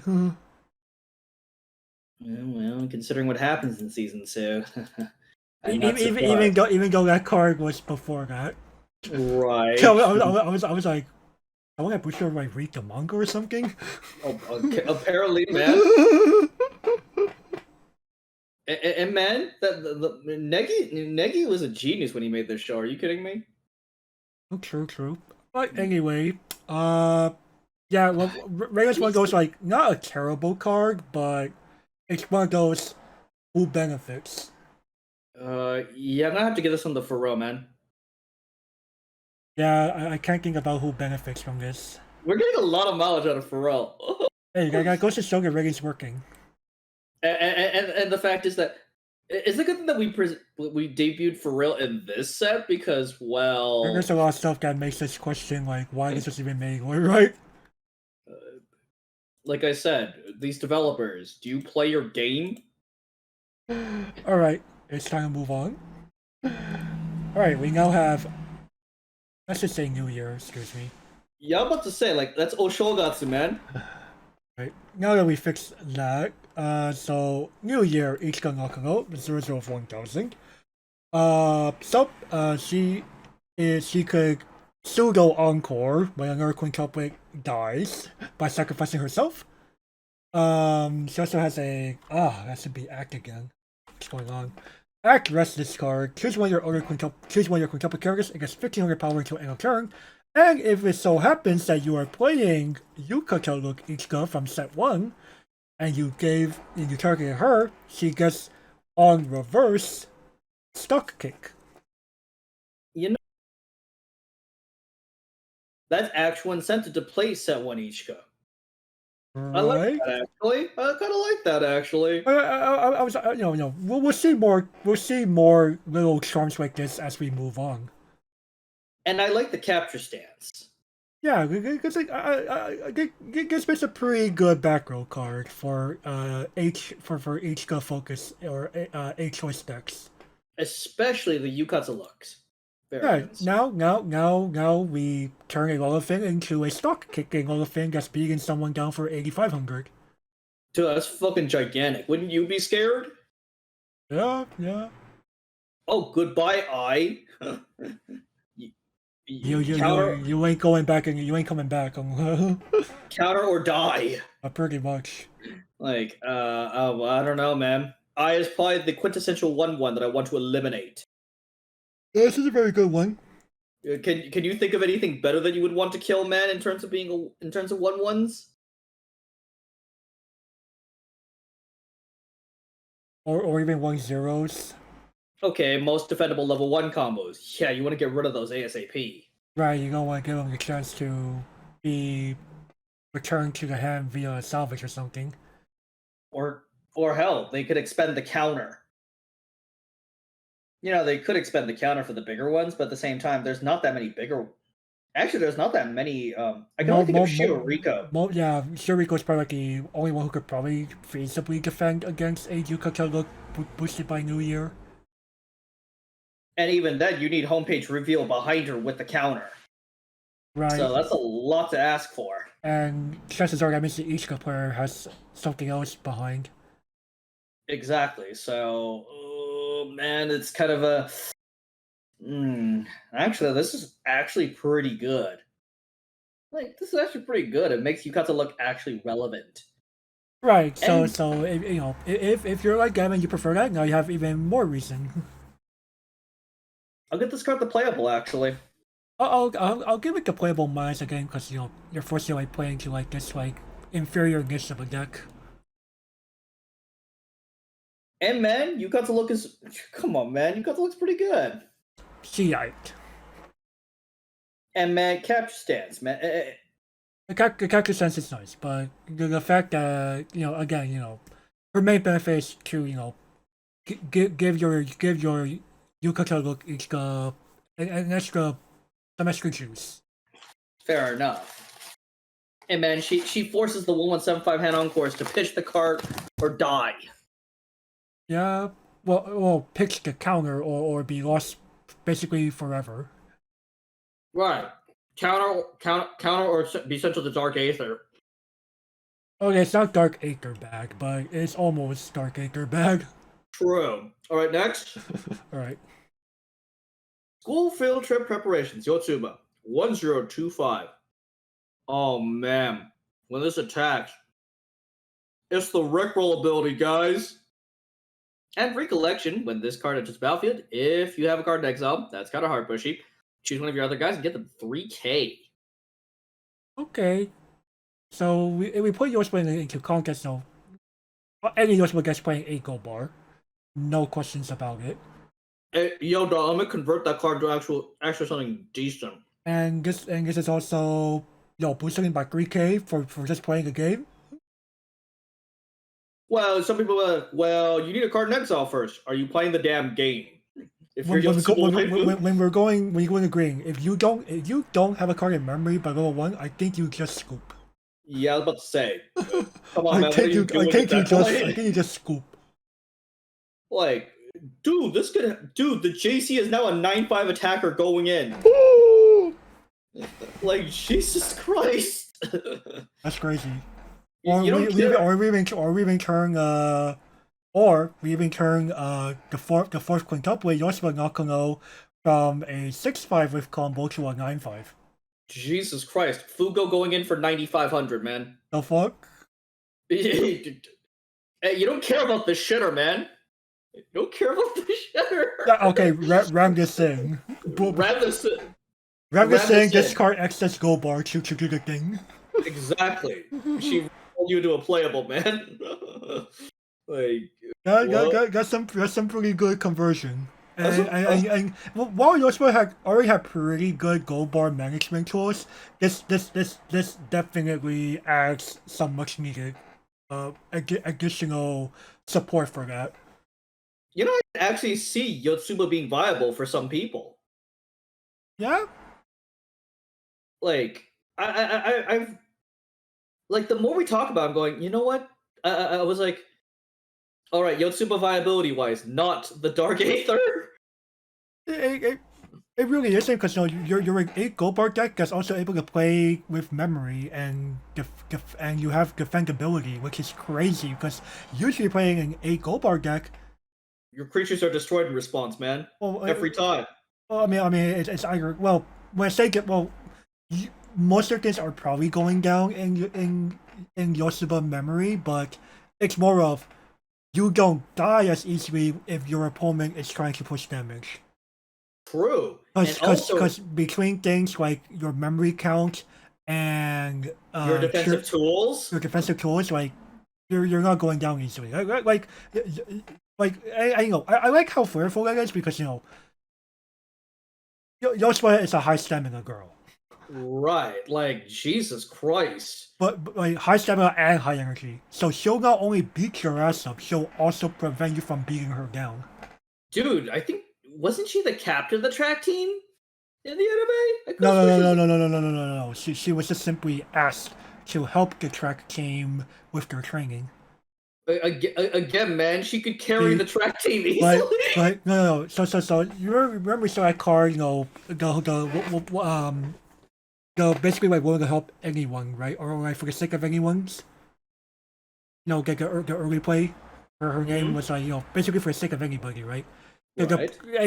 And season 2 like definitely played on this a lot, where Yoshi was a very, very gullible girl. Oh yeah. If someone says like, hey, we need you for something, she finds it hard to say no. Dude, I mean, I go through so many measures to get her out of her obligation. Itsuki disguising herself, even though the track captain was all like, "FR." Track captain's like, "No, you're funny. You're funny. You're not Yotsuba." Even though Itsuki was trying her best to pretend. She tried, but that track captain actually has some brain. But even though she's like exams. Again, man, the voice gave it away. But for the manga readers, there's no voice. I'm going, oh, well, honestly, but it should be implied that even though they're quintuplets, they probably sound different. Of course. And again, in my opinion, Gochu Twins in anime is a property that you watch instead of read. Like, especially with the colors. Dude, and the voice line. Are you kidding me? It's almost as stacked as Symphogear. I would honestly say it's more stacked than Symphogear. I wouldn't go that far. Yes, Miku Ito is a great voice actress, but she's not like She's not at queen level yet. Yeah, well, Kanahana, Hana is up there. Ayana Taketatsu, Yeah, she's pretty up there. Ayaneru, Ayaneru, almost at queen level. I wouldn't put her at queen level yet. and Inori Minase. I mean, come on, Inori man. Minase is probably already at queen level. And of course, we have the boy. Matsuoka, boy. Matsuoka is a king. Yeah, I was about to say, even though we still have that meme of, can I go home already? Oh no. And I'll be like, dude, Yeah, what the that guy look like he didn't really want to be there. I think he might have social anxiety problems because, like, dude. I think he actually does, if I'm not mistaken. At the same time, though, when he's with the guy who voices Yujo, he's all like, "Bruh, let's get some beer." But again, I think those guys are really good friends. That's why. Did they do any other works together besides Alice Station? I think so. I can't think of anything off the top of my head. All right, well, maybe we'll look into it like after we finish here. But at the same time, though, yeah, dude, the vocal lineup of the show. Are you fucking kidding me? By the way, you have the woman who did Miku Maekawa as your boy's little sister, man. Oh, okay. Yeah, she's there, so it's like, again, she's not really well known because She's not. Well, I mean, a lot of Cinderella girls voice actresses are not that well known. Depends on which ones you're talking about. The majority. Okay, the wide majority of them, yes. But at the same time, yes, they're talented, but come on, they're far from the staples.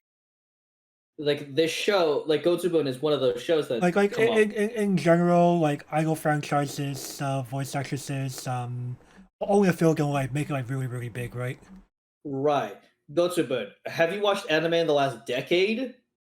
Chances are you know at least one. Chances are you will recognize at least one of these voices. I recognize everybody except Miku, man. I mean, it's hard to tell because it's like a different mannerism of character. Raiha is definitely not Miku. Or you meant Miku? No. Okay. Yeah, fair enough. Because it's definitely that's definitely not Miku Ito's usual mannerism. When you tell Miku Ito to act emotionless. Kokoro? You're funny. No, Princess connects Kokoro. But she wasn't that emotionless. She like even comparing Miku and Kokoro from Princess Connect, Kokoro definitely has more oomph in the voice. True, but at the same time, oh come on, dude, Miku's not completely emotionless. Early season 1, man. Who is this robot? It wasn't until we start talking about Sengoku and then she starts getting a little like more excited. Again, man, socially awkward.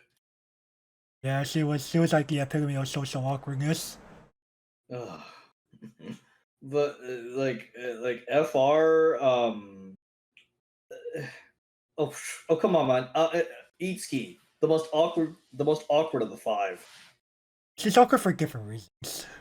She's like, let's study together, and your boy was all like, who the fuck are you? Why would I want anything to do with your ass? She's like, excuse me? Rude? And then she ended up remembering it for too long. Your boy should have simped for Itsuki, man. There would be no show. FR, this would be a terrible rom-com. Fair enough. I'm like, would you even have continued watching if that was the plot? I'd be like, well, okay, so Itsuki is the obvious winner. Or more of it's no. Imagine if the anime became more of like an actual rom-com, where Futro supposedly has the hearts for Itsuki, the other four are jealous and try to grab Futro for themselves. Would that really make for a better anime? So it's Nesquik with different voices. Is that what you want? Actually, I like watching Nesquik, okay? Okay, parts of the anime were good, parts of it were just why? No. Hey man, I cheered for Marika Tachibana the entire time. And I'm glad you have good taste. I cheered for Marika the entire time. You think I will vote for the girl Rilla Man, FR, I never said that. or Onodeta? Who was my least favorite of? I think Kosaki was pretty down there for me. Oh come on, dude. She's generic, man. Like you know, I'm usually not a fan of shy girls. It's You know, I'm usually more of a fan of. yeah. Again, man. Girls I usually send to the dark aether. Yeah, girls, which is why like I'm glad that you and I agree on Mariko. It's like, well, unironically, I'm just going again. Marika, the diva. Marika, the diva. Onodeta. Mariko's a fun character. Onodeta. You have Kanahana's voice. I mean, I like Konohanga too, but I don't like all of her characters. Let's put it that way. Why do I like Ichika better than Onodeta? I don't blame you. I do. Again. I probably like Ichika more than Kosaki too. Again, and this is post season 2 Ichika. I mean, at least Ichika was able to somewhat redeem herself at the end. True. Yeah, at least Ichika was not like, okay, Ichika did bad things to the end. She did nothing to atone. But at the same time, though, you know, season 2 almost made me go with Itsuki. I was like, I don't blame you because Itsuki got some very good moments in season 2. I mean, spoiler alert for the audience, I'm going with Itsuki. More on that when going to parts 2 and 3. Of course, well, of course, I'll say that right now, but we'll explain why. But anyway, let's finish up Yoshima here. I think this card is definitely what Yoshima centric decks appreciate. Let's go with the playable boys. Yeah, I guess it's a solid playable card. You know, I like the incentivizing of going down the memory lane. Dude, JC with the bar is fucking 10-5, man. That's crazy. Like, what the fuck is she not killing? My goodness, JC attacking for 10-5.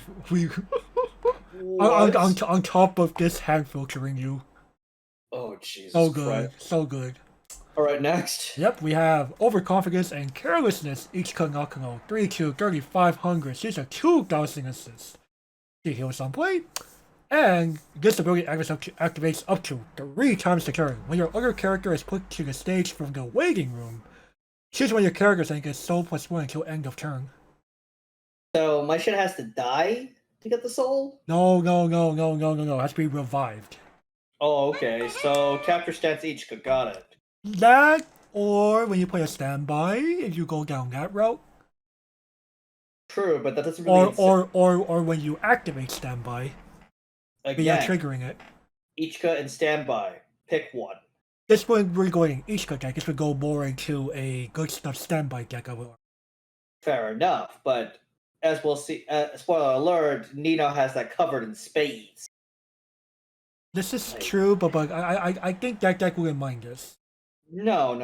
Especially since number 1, it's a heal. 2, a support's not bad. Support's not bad, and that's soul pump. That's soul pump. I mean, what does standby usually lack? That isn't fucking Ichikasaki. Right. And even with Ichikasaki, it's not guaranteed. Come on, man. It's not guaranteed. You're not playing 50 soul triggers. True. If you're playing 50 soul triggers, what the hell are you doing? Hey man, 1/1 hey man, petition, hey Bushy, 1/1 with the soul trigger when? You're funny. Why not, man? Just because they may go all out eye with a soul trigger does not mean we gotta go further beyond. Can we please ban that card? Pulse Bushy? that low-key is probably gonna be one of the choice restrictions if Nishikasaki is considered for the ban hammer. Dude, that card needs to be hit, like FR. Yeah, I know, right? I'm like, man, this card's nuts. How much did you just plus to that column for triggering a soul trigger? 4,000, sir. What? And that's one trigger. Imagine that both of them were. Oh lord. Oh lord, plus 8,000 to this column. What? So my shit's dead? Yup. Fuck. But overconfidence. I think the only reason why it won't get hit is because it's RNG based. Oh my fucking god. Dude, if you build your deck correctly, the RNG is like basically 0. But at the same time, though, overconfidence here. You know what? I like this card. This ain't too shabby. I'll give it the playable minus. I'll get this a playable, actually. Oh. Ichika doesn't have that many healers, dude. And she could use them. Okay, that's fair enough. Alright. Anyway, last but not least. Disguise Glasses. 1/1 event. If you do not have Ichika, you cannot play this. She's a Doug Trio. +1. Trio +1? Okay. Okay. The flavor wise. Wait a second. She's ditching class with your boy when going to Starbucks, man. Yeah, basically. Oh no, she already had the Starbucks in her hand. Yeah, she met with Ichika after she picked up the coffee. You mean he? Or after he picked up the coffee, right? That seems hard to remember. It wasn't that memorable of a scene, come on. True, but at the same time, man. Dude, we're gonna spoil the entire anime. I like how we didn't see much about flavor for the card before this. Well. The context wasn't really there. The context wasn't really there, but Disguise Glasses, oh, come on, dude. It's all over the place. But at the same time, though, okay. Now, those first of all, I guess even worse in the first place, it's absurd. Right. Let's just put that out there. I guess it's absurd that she could get away with it by just wearing glasses. FR, man. I'm like, you look way too recognizable. You're a bloody actress. Like if you're going to discuss yourself, at least do what Ichiki did. Oh, man. Apparently, Ichiki knows how to disguise herself better than Ichika. Right. It's like, hey, man, she almost fooled my ass. Or do what Miku did. But at the same time, I'm going. Even Miku pretending to be Ichika in that one scene, I was like, that's a better disguise than this. Like, FR girl, you think you can get away with that? Hell no. Right, I was just confused. I guess it even worked. I was just like, what? People in this universe cannot be that blind, right? Or that dumbfounded. I'm again, man. I would like to believe that the average IQ of people in the series, as a whole, is not that close to Yoshiba's. Oh lord, she has like low like 50s, man. And that's pretty low. At least after season 2, it's definitely gone up to at least 80. True, she managed to pass her high school exams. I don't know how. She must have rolled like 50,000 D20s the night before. No, yeah, I can remember after the whole. We'll see this card in green, but there is a Climax combo that references a discussion that she had with Futuro. It's the Ferris wheel scene, right? Yeah. So it's Futuro like realizing that, hey, I noticed that you're very good at mastering the Japanese language and literature. Oh, and that dude, he realizes each of these girls have a strength. And it's like, why don't y'all actually teach one another? I can't remember what. Well, Miku's was obviously history. I can't. Whose was math again? Should be Ichika, right? Ichika, really? Because, for Ichika it was science. Right. And for Nino it should be English. English, yes, English. Okay, fair enough. At the same time, though,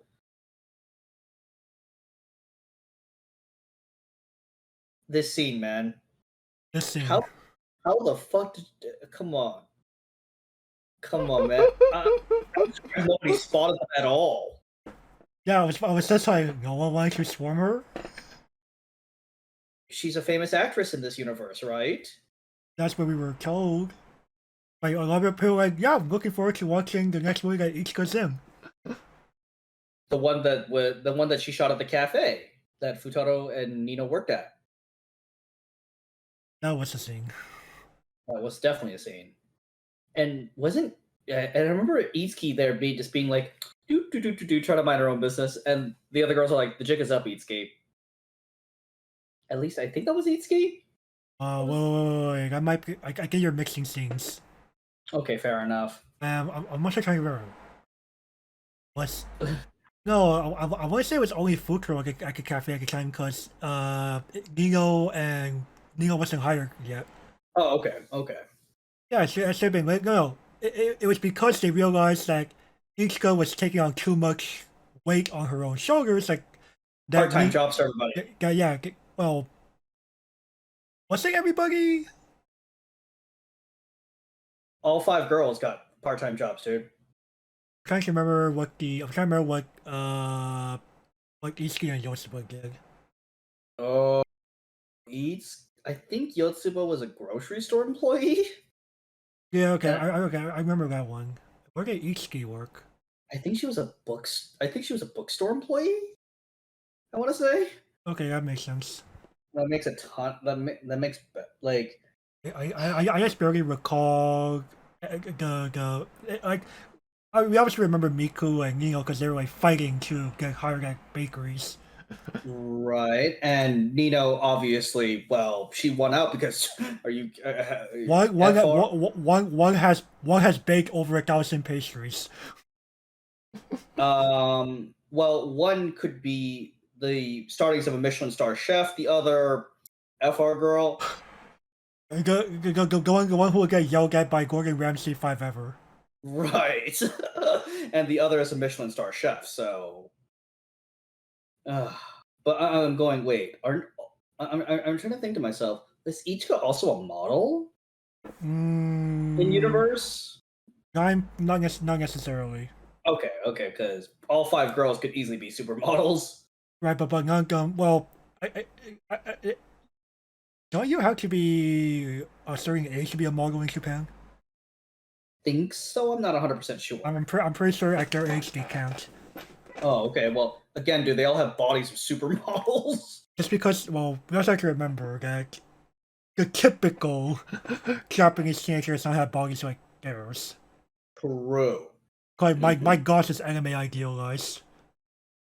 Jesus Christ, man! Like again, Negi designed all of their bodies to be bodies of supermodels, just so we can be like, pick your favorite personality. I thought they looked more derp in the manga. No, actually, they look very much the same as as the season 2 anime. Oh really? Yeah, the season 1 anime. Oh, complete different. Yeah, I was like looking at some of the manga comparing to season 1, like the fuck. Right, there's a reason why they moved studios for season 2. I think that was a good decision. Yeah, I think so too. I actually, at first I was like, I like the art direction of season 2 more. Right, I like how we didn't even talk about this card, by the way. So BTW fans of this show would know that we covered a very similar card back in Gochiusa. This is correct. And the thing is that Chia and Shadow really needed the card advantage that badly. Well, it wasn't card advantage. It was the gig. It was the deck mill. It was the deck mill. So now deck mill Ishika's fine. She has a Reset Mark 3. She has 2 combos that could go to the deck quicker. I mean, and for those of you who are like, well, she needs a climax at endgame. Ichika level 3 from set 1 digs. Yeah. It's time again, isn't it? Well, let's see if we can salvage this. Like, okay, what does this card do that a lot of Ichika cards can't do? Well, are there noteworthy events that Ichika wanted to play from set 1? No, not really. I can't think of a single one that she wanted to play. Okay.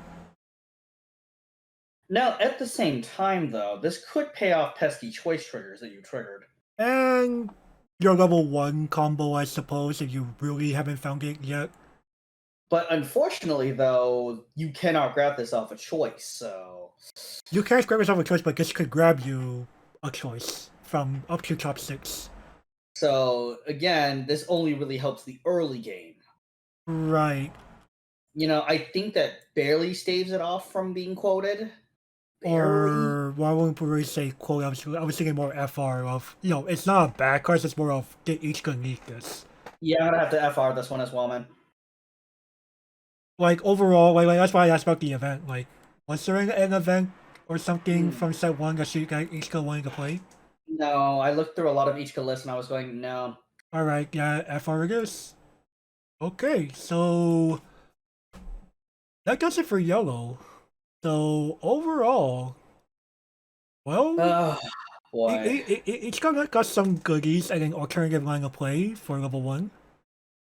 Unfortunately, though, it's nothing spectacular. Like, if you're looking, like, for example, if you are the type of player that wants to play this set, that loves the source material, but, wants to feel incentivized for playing a particular route, unfortunately, I don't think that Ichika really incentivizes that because unless you really like Ichika as a character, which a lot of people are kind of dog on her after season two, unfortunately, this doesn't really give you much incentive.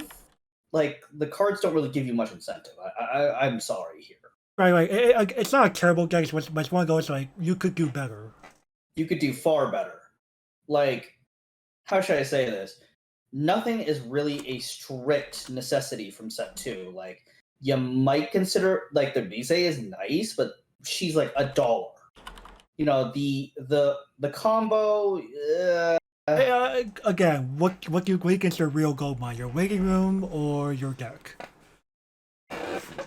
Like, honestly speaking, I've The already made my right, mind up, but on that one, yeah, and of course, well, we do have the Akane Ichika. and Okane is a staple that should be played in every Gotomoon deck going forward. In fact, market watch time real quick at the end of the cast, she is the second most expensive card by far. I'm not surprised. Well, the most expensive card is something that surprises me yet doesn't, considering it's Japan. We'll go over that card in part 3. For sure. But at the same time, the Yotsuba is actually the more surprising here. So Like, we see Yoshiba's game plan being shifted away from being defensive as a result of soul reduction versus and instead of going more towards uh recollection based strategy. it's a recollection based strategy, which is far more intriguing and is still defensive, actually. Right. So Yoshiba still retains qualities of what she wanted to do from set one. But at the same time, she got a makeover, basically. Right. Yeah. Like the early game plan is probably still almost the same. You just change out some of your zeros and ones. Fair enough, but we'll be going over those cards in green. Right. Well, Green's gonna like show us like why we are doing this for Yoshiba, and then of course we have the actual Futuro deck. If you make that shit work, you just probably win the game. Yep. Like, honestly speaking, like Yes, it looks tacky, but if you pull that off, boom. I mean, go ahead and tell the audience. Go ahead and tell the audience about my initial feelings going into this review. So Gavin was kind of fearful that for pretty much any part that wasn't going to be a good chunk of red, he felt that not a lot of the cards will excite him all that much. I'd be like, Like, I was like, oh, we're not at red yet? Damn it. we're not on red. Usually, I cast sleep on red. But 2021's been saying, no, red keeps you woke. Oh man, I mean, Nymphogear, Nymphogear, Gochi Usa. All the top tier sets are going. Yeah, red's viable, dude. Stop sleeping. Yeah, It's like, red's been crazy in 2021. wake up, man. Wake up. Red has gone away from the boring stuff for sure. But at the same time, though, it's I was like, oh god, I'm dreading blue. For probably the wrong reasons. It has my girl in it, but god damn. It also has that other girl. It has first place and dead last. I'm more surprised that Kaplan just didn't say Dark Acre. Oh, Dark, no. no one say Dark Acre resident. Oh yes, our again, man. Yellow also contains a Dark Aether resident. Don't be like that.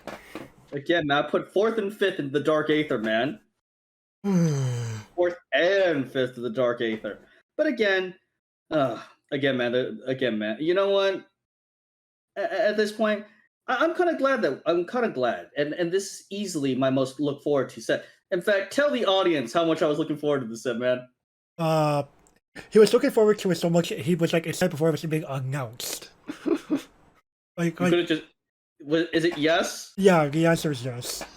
Oh, holy! Is it yes at that point? Like the fact that he's including it on not just like any random review or scrapbook episode, and in between that he's telling me like how much he's excited for Quintuplets 2. Like, oh my goodness. Again, man, I thought it was so much so, like, you know, just like we were doing with rabbits. We wanted me to like help him work on a living deck list. Like that exciting. And it's a decent portion of my current Yute order. It's both Gochi Usa and this. But at the same time, though, you know what? I am so looking forward to the remaining 3 parts. Actually, you said you were Dragon Blue for a while. You're taking that back. I'll live because it contains Best Girl in it. I'm now fearing bipolarism. Again, man. What are you expecting? To be fair, in Blue first set, you got pretty excited. Even for that girl's cards. Much to your chagrin, of course. Excuse me, sir. We do not litter our streets with actual trash. I swear, people, y'all probably need to start taking shots of something every time Gavin says that during these 4 videos. It's like, oh, they'll be dead by then, man. F1 a couple times per video is not going to kill them. Don't marathon this. Trust me. Oh, trust me, man. Imagine people that marathon these 4 reviews in a row. Oh no. You might want to have the ambulance on speed dial if they're doing the drinking game. But anyway, Doggo Car Reviews does not condone irresponsible drinking. We hope that you guys know your limits. Anyways, so we honestly hope that if you like this video, please